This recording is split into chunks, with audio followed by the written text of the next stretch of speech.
How to get clock on MacBook Screensaver. Hello everyone, I am Vishaka and welcome to our channel Create, Login and Delete. Let's get right into the tutorial. Open your preferred browser and in the search bar, search for flickload.com. Tap on the three lines you see on the top right of your screen. Scroll down and you will see the download option for both Mac and Windows. Tap on the download button for Mac.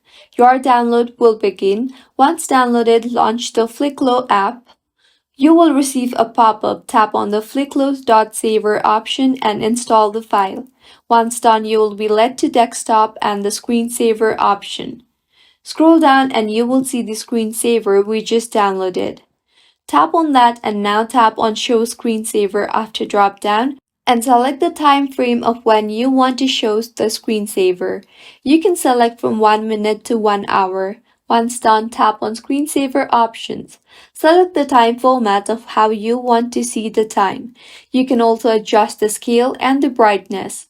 Tap on OK once you are done making the changes there, and with this you will get clock on MacBook as screensaver. If you find this tutorial helpful, do subscribe to our channel.